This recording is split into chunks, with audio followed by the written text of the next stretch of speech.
Look, we're all thinking it. So let's address it. That TLC match, the main event of tonight's SmackDown, was out of this world. One of the best main events I've ever seen on SmackDown. Ever. And I've been watching since it debuted in 1999. You put that match in any era, it's a classic match. On any show, pay-per-view or not, it's a classic match. Why was it not at WrestleMania? Now, before you go, not everything can be at WrestleMania. Not everyone can be on the WrestleMania card. You're right. But I thought the whole point of WrestleMania was to be the grandest stage of them all where the best of the best go to perform. The moment you announced this TLC match last week, I think we all assumed it was a match for WrestleMania.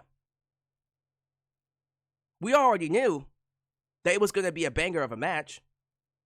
They knew because they made the last hour commercial free so it can be the classic match that we all wanted it to be. But the whole point of everything that these men and women do is to get to WrestleMania. They spend 300 plus days of the year away from home, away from families, missing funerals, missing weddings, missing their child being born or children being born, more than one, just for a spot at WrestleMania. That's what they do. That's a fact.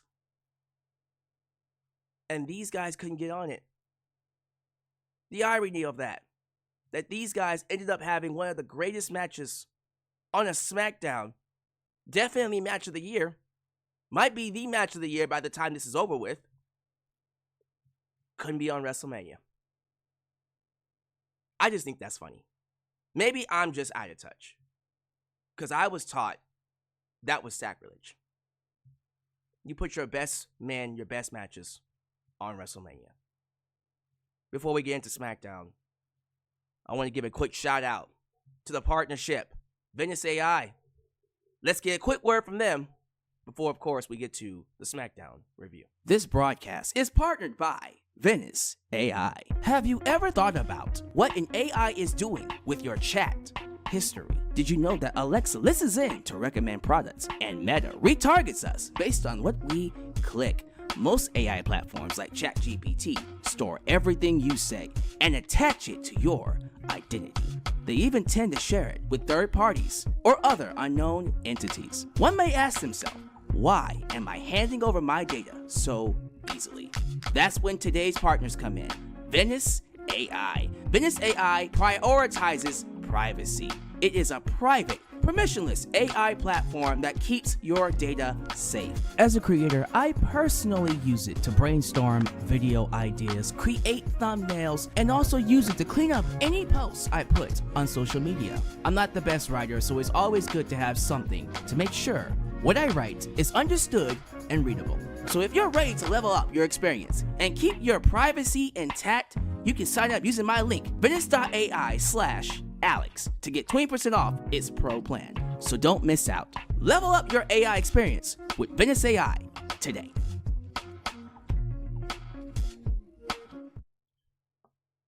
Ain't it ironic that the week after WrestleMania 41 to be exact, two shows, Raw, SmackDown, I felt not only were overall better shows, but I actually had more of a WrestleMania feeling than the actual WrestleMania event. That should tell you something. And I'm actually really excited to see where we go from here. Now, when it comes to SmackDown, some noticeable things, no Cody Rhodes, which makes sense, and I agree with that. Keep him off TV for a little bit. That was a big loss at WrestleMania. Huge loss. And the way he went out was not favorable for him. You couldn't hit John Cena with the title when he tried to hit you with it, because it wasn't the right thing to do. So John Cena being on the show was the right call. He opened the show, matter of fact. And before he even said anything, Randy Orton came out. Randy cut a great promo, trying to appeal to John's good side. You used to be a role model for the kids, and John Cena's answer was essentially, fuck them kids. Fuck them kids and fuck you. Love that. Challenged him to a match at Backlash. Well, actually challenged him to a match on SmackDown, and then Cena challenged him to a match at Backlash, which is in Randy Orton's hometown, and Cena told him, make sure you're healthy, because I want you to lose embarrassingly, big time, in your own hometown, one last time. So John Cena versus Randy Orton, those two always have good chemistry. Their matches have never been the greatest. I'm hoping this one can live up to whatever historical feud quality that WWE wants it to be. Again, I think this match needed to happen. I'm happy that it's happening, but I'm not going to lie to myself. They've never had a classic match. Their best match to date was their Iron Man, not even Iron Man, but yeah, Iron Man match. Maybe the I Quit match. I don't remember which one I really liked. Both of them were actually really good. It might be the Iron Man match. We'll have to go back and see. They've had a ton of matches, by the way. Like, a ridiculously a lot of matches. Jesus Christ, over the last 2 decades especially. This one, I don't see it being their best, but if it could end with at least a B+, maybe even an A-, I'll call that a job well done. So, I was very happy to see them open the show. And then immediately after that, they went into, if I'm not mistaken, Fraxium's debut. Now, Axiom and Nathan Frazier, I've already known about NXT. We've seen them have singles matches on SmackDown. This is their call-up. I figured when they lost those belts to Hank and Tank on NXT, they were being called up. They didn't waste any time. They didn't even wait. They didn't even wait for the draft. They called them up immediately. And then they performed, and I'm happy they came to SmackDown because they have a different energy to them. There's a different energy to Fraxium when they perform. It reminds me of London and Kendrick. Paul London and Brian Kendrick. Some of you are like, who? Some of you know who they are. Some of you are like, what? Back in your day, back in my day, those two were the high octane, the high octane, I can say that, the high octane, fast-paced, high-flying tag team that just stole the show every time they were on TV. Every time. And these guys are the modern-day London and Kendrick. And I'm very excited to see what they do. Now imagine Fraxium taking on MCMG. Oh, that match alone. Any tag team would be great to see. But I'm very happy that Fraxium made their debut. They ended up beating Legado del Fantasma, which is the Resident Jobber Squad, and that's fine with me. Tiffany Stratton versus Jade Cargill happened. Didn't expect that, and it actually was a match. Didn't end clean, but they did have a match. A little clunky. Wouldn't expect anything different from two essential rookies. Tiffany being very advanced for someone who's only been here for a couple of years. Jade Cargill, again, hasn't been here for that long. Only a couple of years. And she's still improving. She's a lot better than she used to be. But you can tell these two aren't necessarily going to be able to have the best match because they're not veterans. Not yet. Give it a couple of years. Give them 3, 4, 5 more years. Do it again. Oh, it'll be an even better match. But for what this was, it was fine. Naomi came out to attack Jade Cargill. Gonna continue that feud. Fine with that. Nia Jax came out to attack Tiffany Stratton. They're gonna continue that feud. No Candice LeRae, hoping she shows back up, but yeah, I'm not too high on Nia Jax versus Tiffany Stratton. I understand why we're doing it. We gotta wrap that feud up, I guess. You know what I mean? Just not something I'm looking forward to. They did tease a 4-way, though. Some kind of a 4-way. Jade, Naomi, Nia Jax, and of course, Tiffany. Bianca Belair is apparently injured. A hand injury. I'm assuming there's some torn ligaments, because if it's so serious that she's going to be going away for a while, she probably has several torn ligaments in her hand. So we don't know when we'll be seeing her back, but she'll be back this year. And she deserves a break, quite honestly. When they bring her back, we can probably do something crazy with her. And I mean, very crazy. They had Jacob Fatu out there, the new U.S. champ. You had Solo Sikoa talking up that big game, talking about some, hey, I'm the reason why he's here. I'm the reason why you guys are cheering him. And then Jacob said, bitch, get the hell off that microphone. Give me this. I'm all gas. No brakes with it. You know what I mean? I'm telling you. I know he's supposed to be a heel, but the moment they turn him babyface, and I think they are. I think we're inching towards it. They want to go babyface with him. But the moment they turn him babyface, it's a wrap. Such a natural, loving, easygoing babyface. I understand why they don't want to right now, because of the Bloodline storyline, and quite frankly, the story that they're telling that's not happening anytime soon. But he's so easy to get behind. He's so charismatic. I don't see how anybody could not want to turn him babyface. So when they do, it's going to be a massive babyface turn.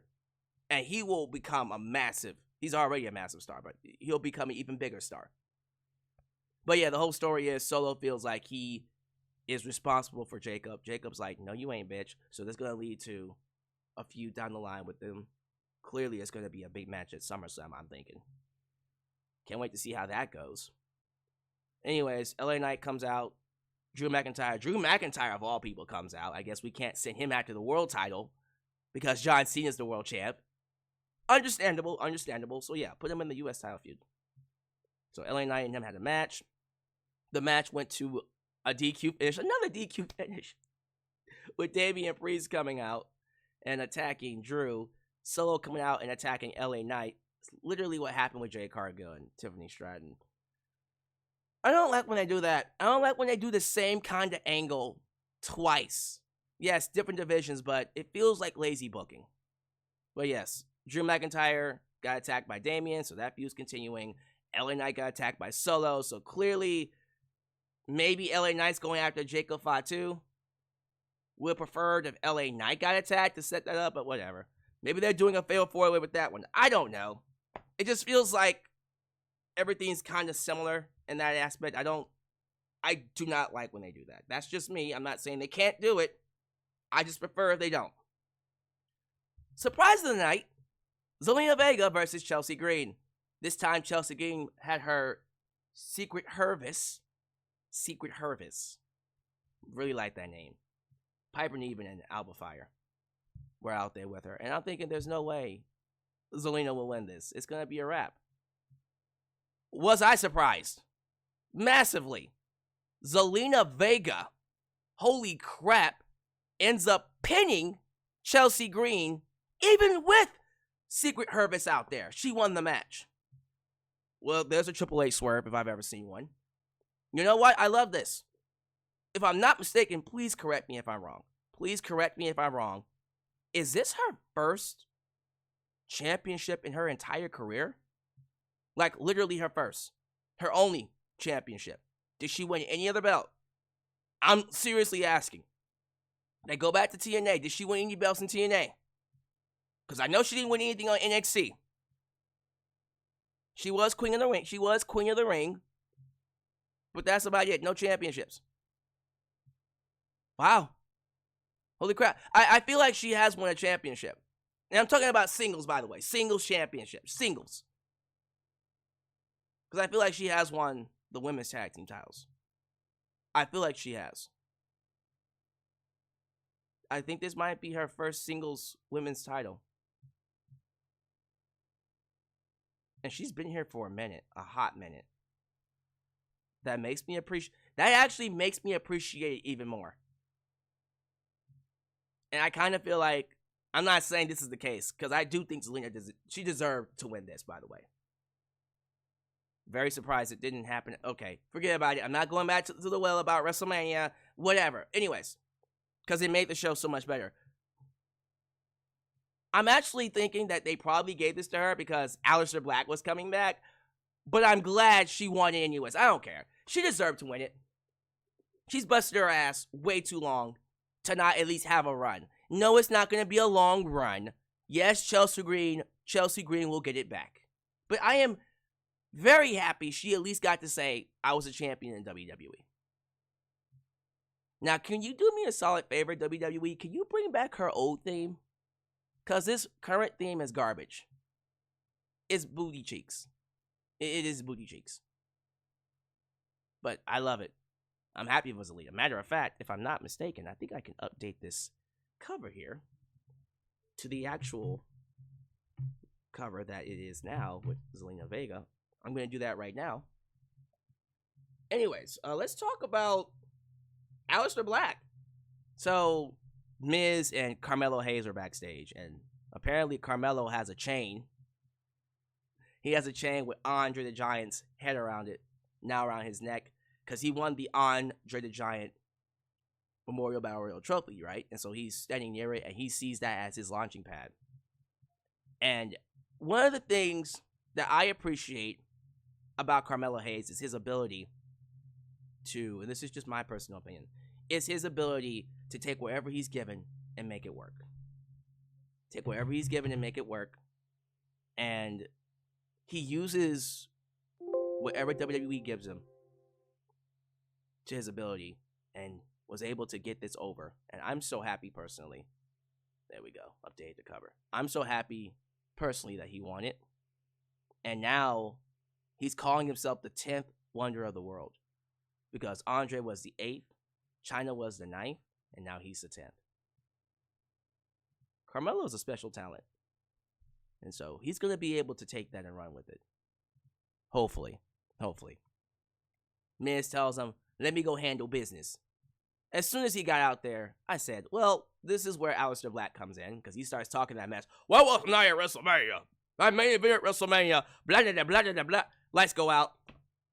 And then you hear that classic NXT writ. No man is ever truly good. They brought back his old NXT theme. It's a wrap. Main event player. Strap a rocket to him. He should be in the main event with Roman, with Cody, with Seth, with Punk. I'm serious. That's a new main eventer right there. They're starting him off in the mid-cards, and then he'll work his way up. But that's a main event player. And I'm pretty sure Aleister Black will make sure he's in that main event scene. And so will Triple H. Love it. Great return. Aleister Black came back, gave the Black Mass, that spinning heel kick, to Miz, knocked him out, and he's fighting the Miz next week. Cool with me? Cool with me. People are complaining about that. Why is he in the mid-cards? I mean, again, let's take our time with him. Quite frankly, let's start him here first to get him used, get him readjusted with the WWE style again, because he came from AEW. He's been over there for plenty of years. Now he has to come back and relearn the system. But I do believe this is a Triple H project. He's going to be a main eventer. He might go after the US title, which I'm perfectly fine with, by the way. But for now, good spot. He will be a main event player. Trust me when I say that. And I think you see that too. I think the last thing we can talk about is the main event, right? Nope. One more thing. The interaction between John Cena and R-Truth. Just that small interaction. I love it. I need it. Give me more of it. Yes, it's not going to lead to a classic match, but sometimes even like the smaller subplots can really make a big deal about this. You already know John Cena is going to have some kind of a big segment with R-Truth. It's going to be funny, but then it's going to be serious. And I can't wait for that. Because they do have a history. R-Truth and Cena, I think when did they have that Capital Punishment match? Was that 2011? Whenever the hell that was awesome. R-Truth really stood out in that match. But yeah, I'm very excited to see what they do here. And I hope and pray that they do have a match while Cena is here. And they get some time together. Oh, I want to be like Cena. and then Cena completely hurts his feelings, and then R-Truth breaks away from the spell. Or is it really a spell? Who's really playing here? Who's really playing who here? Is Cena playing Truth, or is Truth playing us all? I'm just saying, it's just a question to ask. Main event, TLC triple threat tag team ladder match with the tag team titles. Street Profits, DIY, Motor City Machine Guns. Classic match. One of the best SmackDown matches I have personally ever seen, and I've watched every single SmackDown since it debuted in 1999. I can comfortably say this is one of the best SmackDown matches. Greatest triple threat tag match that I've personally ever seen, TLC. Because remember, the TLC match with the Hardys, Dudleys, Edge and Christian, they had Chris Benoit and Chris Jericho. So that wasn't a triple threat. That was a 4-way tag team title TLC ladder match. TLC match, because ladder's in TLC. Regardless, yeah, this is one of the greatest main events I've seen happen on SmackDown. All 6 men went in there and told the world, showed the world why they are team players, why they are one of the best in WWE. And I'm happy that they can now say they have a classic match behind their names. Especially, well, let's go down the list. Motor City Machine Guns. We never thought we would see them here. That was one of those tag teams that I convinced myself would never appear in WWE. Not only did they appear, they actually can say that they're tag team champs, and they had a classic match. And quite frankly, when it's all said and done, Hall of Famers. Both of them. Alex Shelley, Chris Sabin. And I'm excited to see where they go from here. I don't see them ending their career as a tag team. I clearly see them becoming single stars as time goes by. And then they'll call it a day and be trainers. But, man, you know what? As a tag team act, they should get a spot, some kind of a spot at WrestleMania. And I'm happy that they're here to be able to end their career on a high note. Gargano and Ciampa have been, let's just say it, ice cold. Ice cold since coming to the main roster. They needed this match. I think those two needed this match more than anyone else. Because imagine all the classic matches they've had on NXT not amounting to anything on the main roster. So they finally were able to have a plus classic match that people will remember for years to come. So that's the kind of match that helps make them who they are. And we already know there's a plan in place for both Gargano and Ciampa to also be main event players. One day. They're taking their time in the mid-card scene, and then they'll level up as time goes by. Along with Aleister Black, those two, Gargano and Ciampa, will also be main event players. I promise you. Give it. I don't care how long it takes. It's going to happen. It is going to happen. Let's talk about the stars of the match, though. The Street Profits. You know something? One thing I will say about this match being on SmackDown is that the fire that's been lit clearly has been lit under the Street Profits. The Street Profits, to me, have been carrying a chip on their shoulder for the longest time because they feel like they haven't been given the spotlight that they've earned. And every single time you put Montez Ford and or Angelo Dawkins in matches like this, they over-deliver. They over-deliver each and every single time. The spots in this match, from that twisting backbreaker on the tip of the chairs that Gargano got, devastating. To the spear off the ladder, off the titles through a table spot. They literally recreated the TLC WrestleMania 17 Edge Spear and Jeff Hardy spot. The difference is they fell through a table. Angelo Dawkins did that. Yeah. The amount of crazy spots. Montez Ford. There were 2 crazy spots. Well, multiple, but the ones that stand out to me was the blockbuster spot where he ran from inside the ring to the outside, hit a blockbuster, but also fell on top of everybody. That was dope. And then a freaking swanton bomb from inside the ring through, I believe it was either Ciampa or Gargano. I can't remember. Whoever it was, through a table. Probably it wasn't even one of them. I think it was somebody. But he hit a swanton bomb running from inside the ring to the outside, diving over the ropes through a table. Incredible spot. Incredible stuff. The stuff they did in this match was out of this world crazy. And if you haven't seen it, my goodness, please go watch it. Find it. The whole thing. Don't watch no clips. Find the whole thing. It was 30 minutes. They gave them 30 minutes, and it felt like it was 15. Again, they knew this match was going to be a banger match. They had to have known when they announced it. Yeah. Definitely one of the greatest matches I've seen on SmackDown.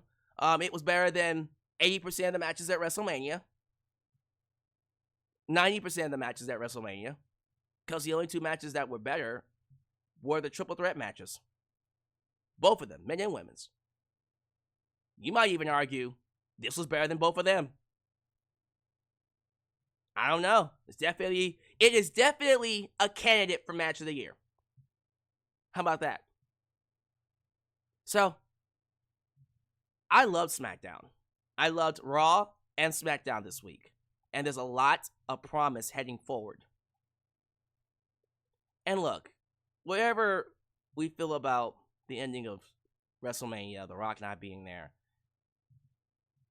here's where my mindset is. The story continues. WWE is not going nowhere. The talent aren't going anywhere. I am going to put my effort into giving appreciation, my time, my adulation to the performers who show up and give their best every single time, 100% of the time. I can sit here and be mad that The Rock didn't show up and take my anger out on WWE, specifically Triple H and the people in charge, all day, every day, but what does that do? He didn't show up. Fine. The best we can do right now is hope that he does come through sometime. Because this idea that The Rock should never wrestle again. Guys, he's in charge of the company. He's here. It would be one thing if he wasn't involved whatsoever. Then yeah, I'd be right there with you. Rock, just don't show up. Right? But he's here. Okay? He's on the board. Clearly, he's involved. You can't just say, don't show up, Rock. You know what I mean? The only thing we can hope for is that the slacking that he got on social media, he realizes, well, shit. Can't do that again. I better get my ass back involved. And then he becomes involved. When that is, I don't know. But hopefully, Triple H, Rock, Nick Khan, whoever's writing the show, can now finally take a step back and realize, all right, criticism is a necessary tool of being in the entertainment business. Let's just learn from our mistakes and just do better. That's it. Just do better. If you do more shows like this, you won't get complaints. People won't criticize the build-up. They won't criticize whatever you think they can criticize, or whatever they want to criticize. Right? If you just give them good shows. So just give me good shows going forward. Raw SmackDown should be bangers. I'm not saying every show should have a classic match. I'm not even saying every show should be 100% perfect. But give me a good show. I would love for them to be great, fantastic shows. But I don't care. Like tonight's show wasn't perfect. It was a good show. I loved it. But I'm not expecting that every single week. But at the very least, can I get a good show? At the very least.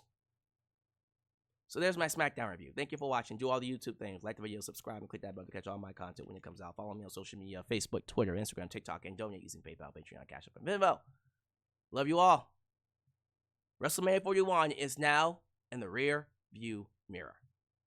We look forward to WrestleMania 42. Also, SummerSlam coming up. 2 nights of SummerSlam. So, strap in. The story continues, and I'll be here to talk about it. Thank you for watching. This is Alyx. Just Alyx, signing out right here in Alyx's world. The place that is, was, and forever will be a safe space for wrestling fans like you. Peace.